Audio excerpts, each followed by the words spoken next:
जैसी करनी वैसी भरनी। नमस्कार दोस्तों, हमारी आज की कहानी में आप सभी का स्वागत है। चलिए कहानी की ओर चलते हैं। जैसे अनीता जी नाश्ता लेकर ड्राइंग रूम में आए तो घर में आई उनकी बहू काजल की सहेलियों ने देखते ही कहा, अरे काजल, इतनी बूढ़ी काम वाले को क्यों रखा है? कोई अच्छे से कम उम्र की रख लो, इसके तो हाथ कांप रहे हैं। तभी दूसरी सहेली बोली, अरे देखो, इसके कपकपाते हाथ पैरों को तो देखकर ऐसा लग रहा है जैसे कि यह बुढ़िया कठपुतली डांस कर रही है और कठपुतली डांस दिखाकर हमारा एंटरटेनमेंट कर रही है। काजल की सारी सहेलियां इतना कहकर बेशर्मों की तरह जोर जोर से ठहाके लगाने लगी। काजल की एक सहेली अनीता जी को जबरदस्ती हाथ पकड़ के उनसे डांस करवाने लगी। सब तमाशा देख रहे थे। सबके बीच अपना तमाशा बनता देख अनीता जी की आंखें भर आई। वो अपमान उसने सहा नहीं जा रहा था। आज अनीता जी का आत्मसम्मान सबके बीच तार तार हो रहा था और उनकी बहू भी अपनी सहेलियों के बीच खड़ी ठहाके लगा रही थी।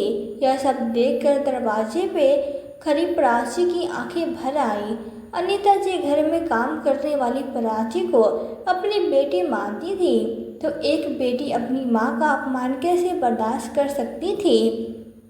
उसने सब्जी का थैला वही दरवाजे पे पटक दिया और दंदनाते हुए आकर 2-3 तमाचे काजल की सहेलियों के गाल पे जर दिए और गुस्से में बोली, तुम्हें शर्म नहीं आती एक बूढ़ी औरत का इस तरह अपमान करते हुए? माँ नहीं है क्या तुम्हारे घर में? अगर है तो अपनी माँ का तमाशा बनाकर देखना ऐसे ही, तब पता चलेगा कि कितना दर्द होता है। तभी काजल ने आगे बढ़कर कहा, प्राची, तेरी इतनी हिम्मत की तू तभी एक तमाचा काजल के गाल पे भी पड़ा। प्राची ने कहा, माफ़ी चाहूँगी मैम साहब, लेकिन इस थप्पड़ के लिए नहीं, बल्कि बिल्कुल नहीं, इस बात के लिए कि आज साहब भी आते ही मुझे सब बताना होगा और मैं खामोश नहीं रहूँगी। और मुझे कोई अफसोस भी नहीं है कि आप पर मेरा हाथ उठ गया। आप ही है ही इसी लायक, आपके साथ ऐसा ही होना चाहिए। इसके बाद चाहे मुझे काम मिले या ना मिले, लेकिन जिसका नमक खाया है उसका अपमान होते नहीं देख सकती। तभी पीछे से आवाज़ आए, कुछ बताने की ज़रूरत नहीं है प्राची, मैं सब अपनी आंखों से देख चुका हूँ। इतनी देर से किसी ने ध्यान ही नहीं दिया कि काजल का पति और अनीता जी का बेटा शिवम दरवाजे पे खड़ा है। शिवम की आवाज़ सुनते ही अचानक काजल ने मुड़कर देखा तो दरवाजे पे शिवम गुस्से में दांत खींचता हुआ खड़ा था। शिवम को देखकर काजल और उसकी सहेलियों की आंखें फटी की फटी रह गई। वो एक दूसरे का चेहरा ताकने लगी। शिवम को गुस्से में देखकर काजल की सारी सहेलियां वहां से धीरे धीरे दरवाजे से बाहर खिसकने लगी। तभी शिवम जोर से चीखा, खबरदार, अगर कोई भी अपनी जगह से हिला तो कोई नहीं जाएगा यहाँ से। शिवम ने चिल्लाकर कहा तो सारी सहेलियां चुपचाप सहम कर अपनी जगह खड़ी रह गई। शिवम ने आगे बढ़कर खींचकर 2 जोरदार थप्पड़ काजल के गाल पे जड़ दिया। काजल इस झनाकेदार थप्पड़ से बिलबिला गई और शिवम ने उसे हाथ पकड़ के अनीता जी के पैरों में झुका दिया और कहा, तुम्हारी हिम्मत कैसी हुई मेरी माँ के साथ ऐसा करने की?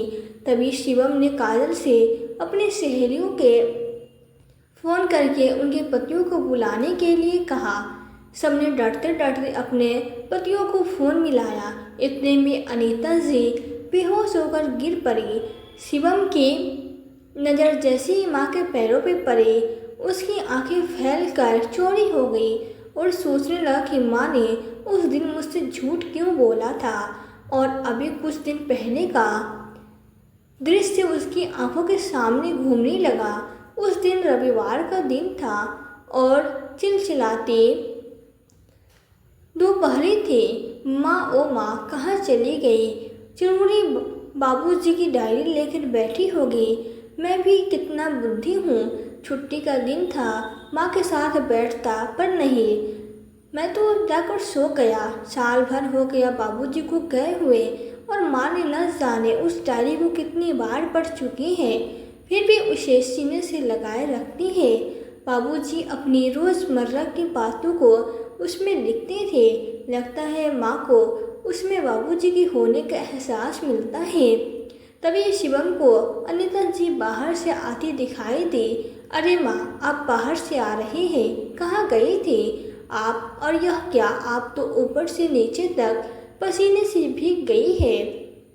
इस चिलचिलाती लू वाली दोपहरी में बाहर निकलने की क्या ज़रूरत थी? काजल, पानी लेकर आओ।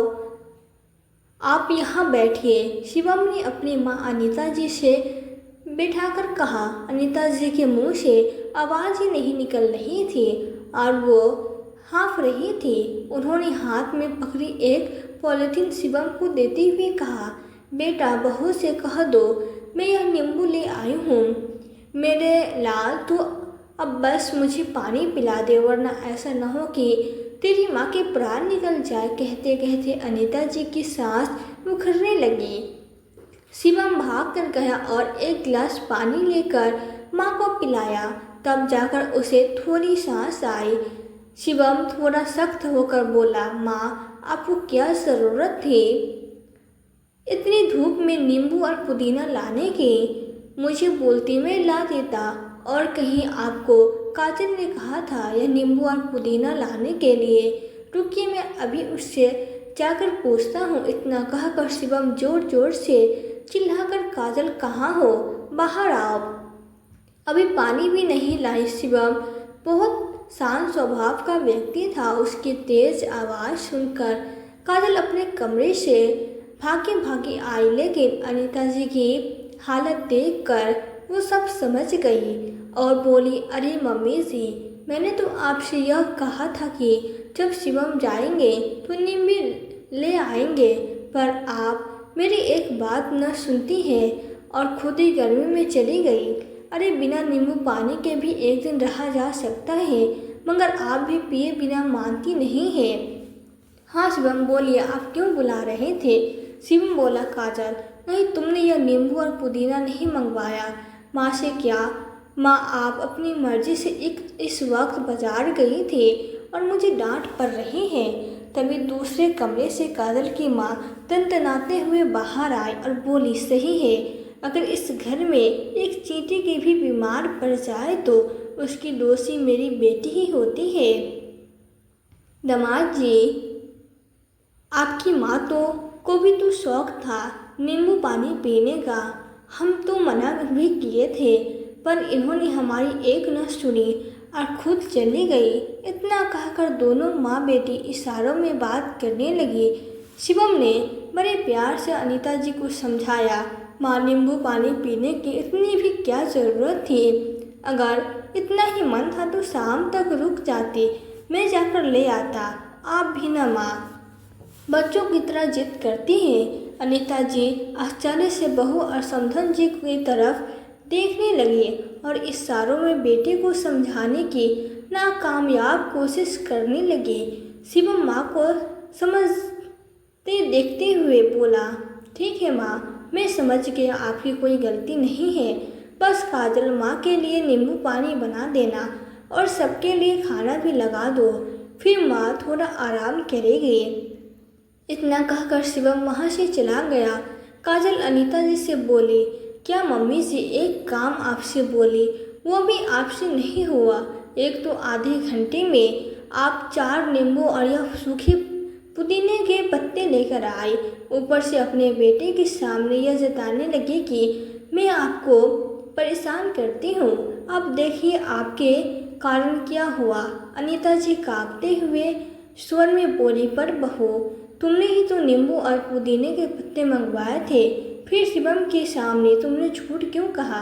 तभी काजल की माँ बोली, अरे समधन जी, बोल तो आप ऐसी रहिए जैसे नींबू पानी बनेगा तो आप नहीं पिएंगे। आप भी तो सबके बराबर ही पीती है ना, और एक माँ अपने बच्चे के लिए क्या नहीं करती है, और आप माँ होकर इतना भी नहीं कर सकती। छी छी, कैसी माँ है आप। इतना कहकर दोनों माँ बेटी वहाँ से चली गई। एक दिन की बात थी जब काजल की माँ उसके घर आती। अनीता जी का जीना दुश्वार हो जाता था।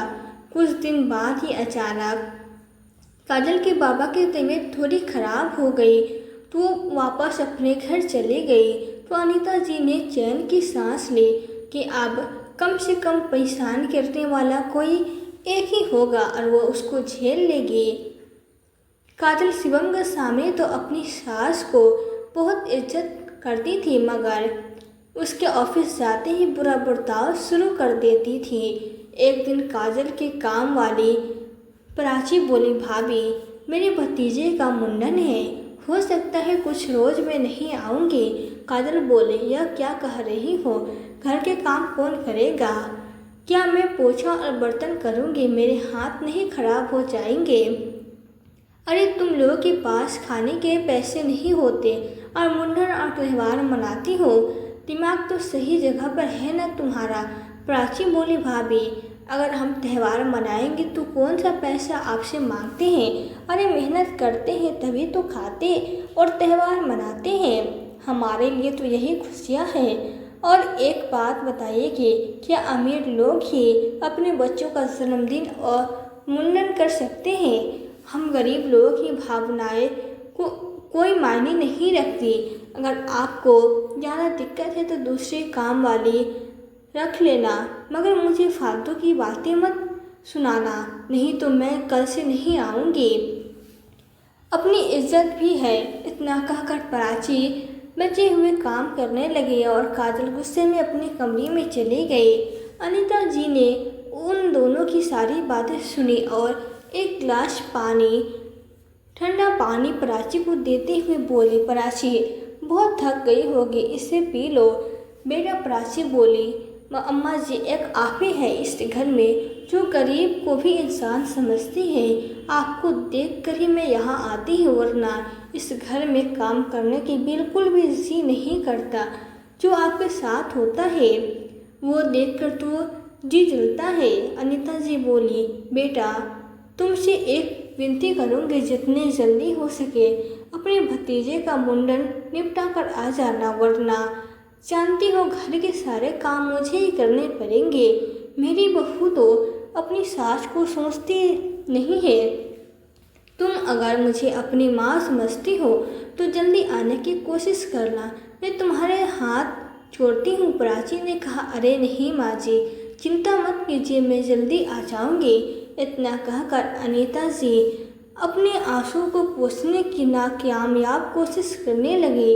तभी प्राची उन्हें देखकर सोचने लगी, हे ईश्वर, क्यों ऐसी ज़िंदगी देते हो जहाँ पैसे कमाने वाले बच्चे तो होते हैं पर माँ की कदर करने वाली बहू नहीं होती है। न जाने इस धरती का बोझ कब तक बढ़ता रहेगा। इतना कहकर वो दूसरे के घर काम करने चली गई। अगले दिन सुबह अनीता जी अपने घर पे सोकर उठ गई और स्नान ध्यान करके भगवान को अगरबत्ती दिखाकर बाहर बरामदे पर आकर बैठ गई। बेटा भी सुबह उठकर बोला, माँ आज कुछ खास है क्या कि इतनी जल्दी जग गई। एक तुम हो और एक तुम्हारी बहू है जो सोई पड़ी है, चलो मैं सैर करके आता हूँ। शिवम के निकलते ही काजल आई और बोली, मम्मी जी आप यहाँ बैठी हैं, आपको पता है ना प्राची नहीं आएगी, फटाफट इनके लिए नाश्ते की तैयारी कीजिए, तब तक मैं राजू को जगाती हूँ। याद रखिएगा 3-4 दिन थोड़ी मेहनत करनी पड़ेगी।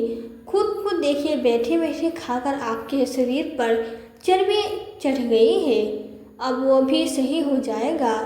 बस उठिए भी, मेरा मुंह क्या ताक रही है, इनके आने से पहले नाश्ता रेडी कर दीजिए। इतना कहकर वे अपने कमरे में चली गई। बेचारी अनीता जी अब तो कमर भी टेढ़ी हो गई थी, फिर भी अपने बेटे के लिए जैसे तैसे उन्होंने खाने की तैयारी की। करीब 1-1.5 घंटे बाद काजल जल्दी जल्दी रसोई में आई और एकाएक बोली, मम्मी जी बचा हुआ काम मैं कर लूँगी, जाइए आप थोड़ी देर पंखे में बैठिए। अनीता जी को आश्चर्य हुआ कि आखिर बहू उन्हें आराम करने को कैसे बोल रही है। जैसे वो रसोई से निकली उन्होंने देखा शिवम बाहर से आ रहा था। वो सब समझ गई कि इसी कारण बहू ने उन्हें रसोई से बाहर भेज दिया। पत्नी को रसोई में काम करते देखा शिवम बोला, क्या बात है, आज तो तुम रसोई में लगी हो। काजल बोली, अब 4 दिन तक प्राची काम करने नहीं आएगी, मेरी तो हालत खराब हो रही है।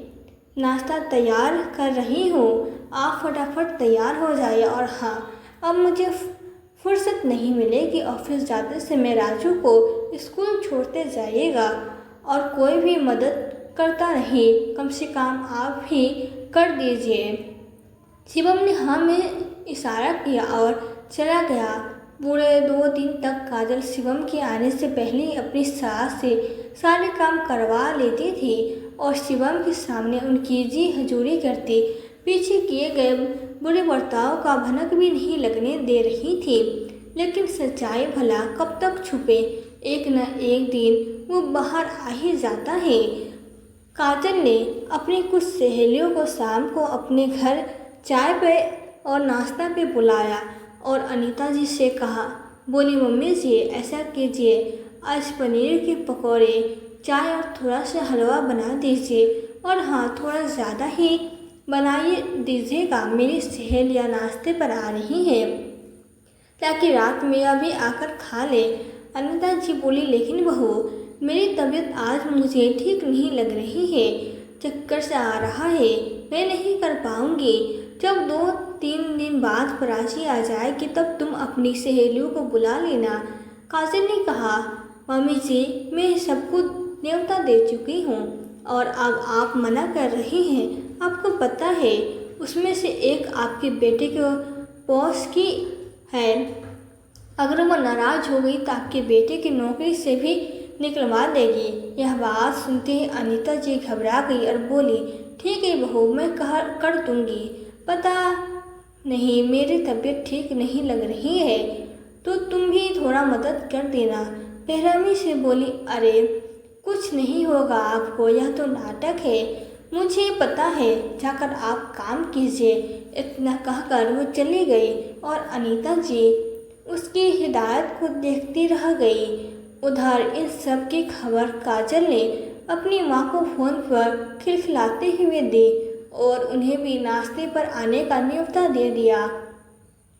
उसकी माँ बोली, बेटा तूने सही किया, करने दे उस बुढ़िया को काम और देखना, अगर उस इसी तरह काम करती रही तो मैं तो कहती हूँ प्राची को काम से हटा देना। यह काम करेगी तो कम से कम तुम्हारे पार्लर का खर्चा तो बच जाएगा। इतना कहकर दोनों माँ बेटी फ़ोन पे हंसने लगी और देर तक बतियाती रही। अनीता जी किचन में काम कर रही थी और बार बार पानी भी पी रही थी। उनका दिल घबरा रहा था, कुछ बेचैनी सी हो रही थी, उनकी तबीयत ठीक नहीं लग रही थी। काजल की सभी सहेलियां आ गई। काजल ने अंदर से ही आवाज़ लगाई, अरे बन गया है तो बाहर ले आओ जल्दी से। बेचारी अनीता जी एक एक करके सारा नाश्ता टेबल पे लगाई तो काजल की एक नई सहेली बोली, अरे काजल, क्यों इतनी बूढ़ी काम वाली को रखी हो, कोई जबान रख लो जो फुर्ती से काम कर सके। यह बुढ़िया क्या काम करती होगी। यह बात सुनकर सभी सहेलियां अनीता जी पे हंसने लगी। अनीता जी अपनी बहू का मुंह देखने लगी।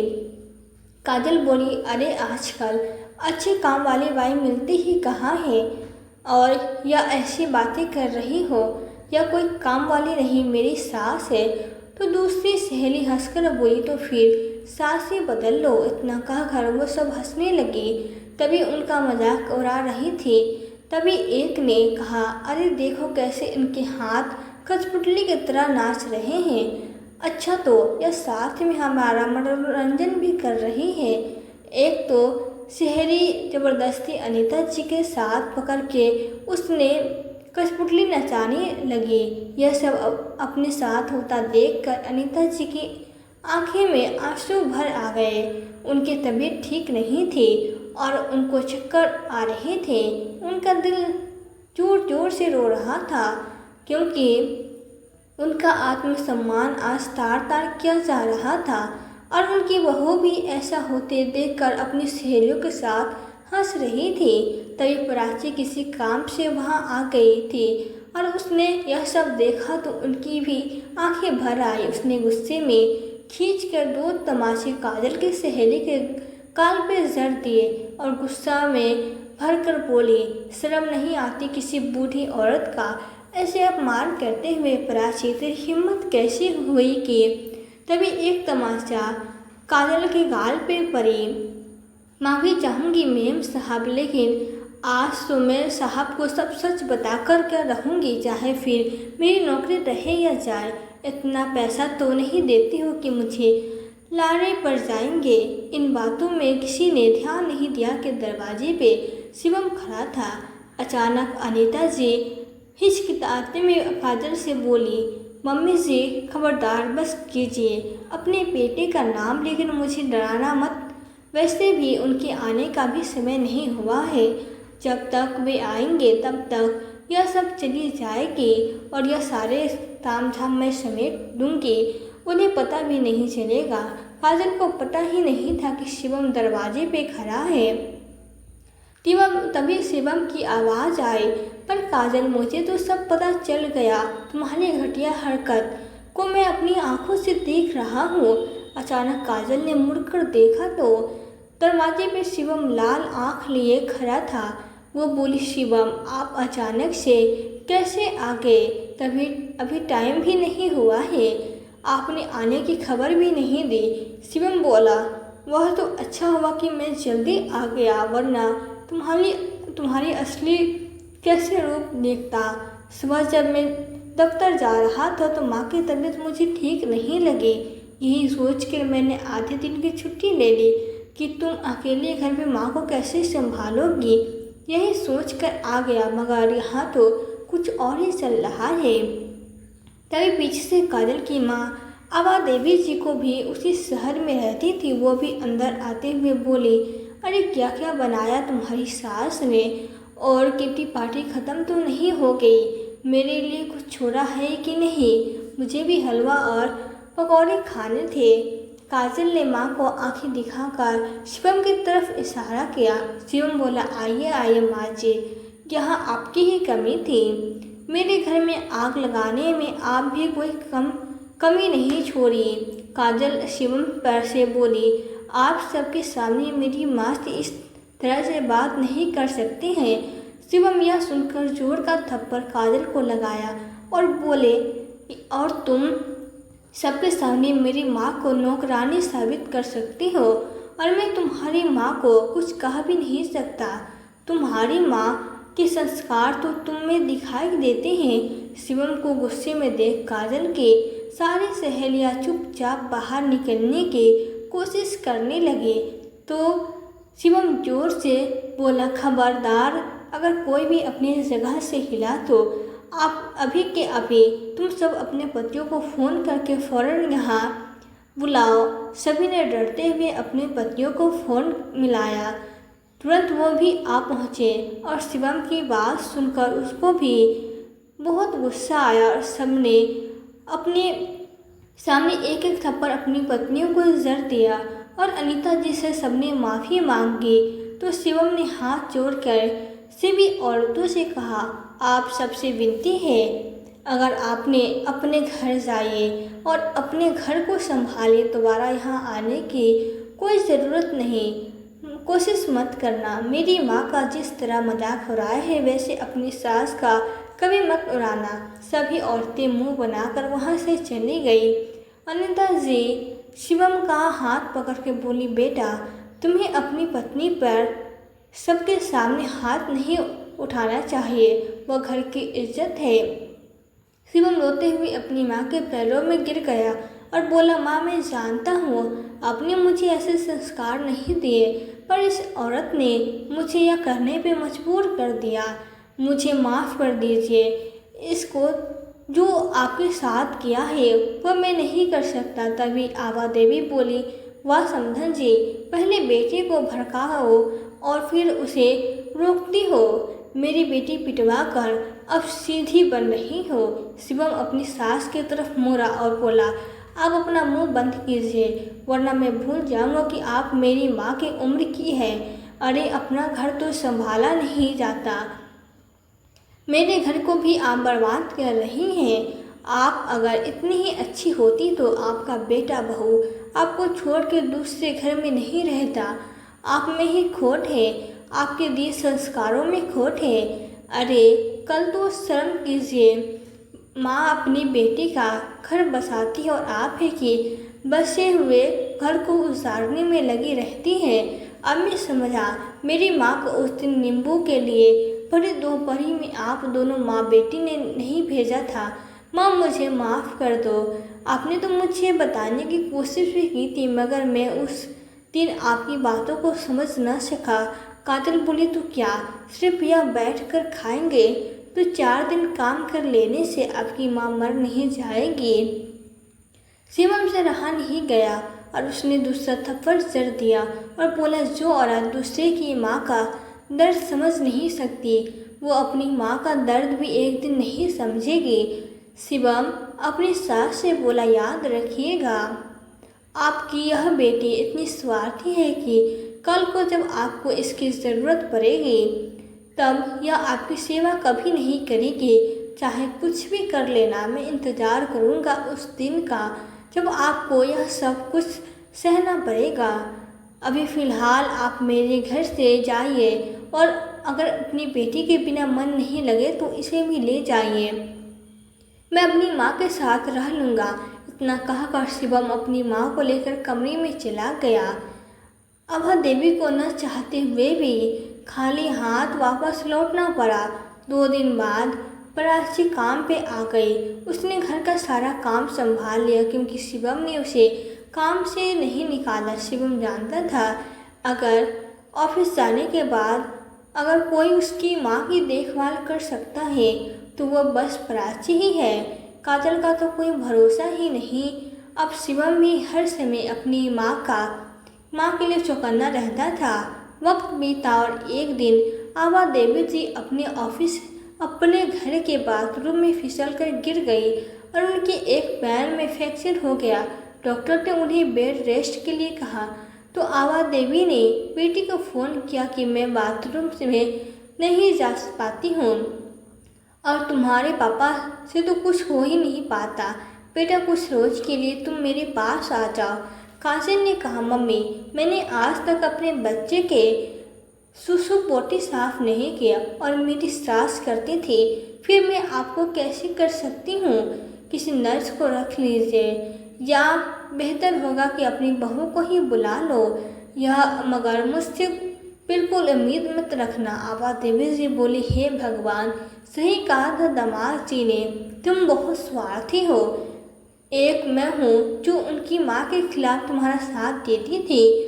जो दूसरे की माँ का दर्द न समझे उसे अपनी माँ का दर्द कैसे समझ में आएगा। याद रखो, जैसा करोगे वैसा ही भरोगी। मैं भुगत रही हूँ, देख लेना कल को तुम्हारी भी बहू आएगी और तुम्हारे साथ भी यही करेगी। मुझे मेरे किए की फल मिल रहा है, ऐसे तुम्हें भी मिलेगा। इतना कहकर गुस्से में आभा देवी जी ने फ़ोन रख दिया। शिवम ने सारी बातें सुन ली और बोला, जो हुआ सो हुआ, पर अगर तुमने मेरी माँ के साथ गलत व्यवहार किया तो मैं तुम्हें तलाक दे दूँगा।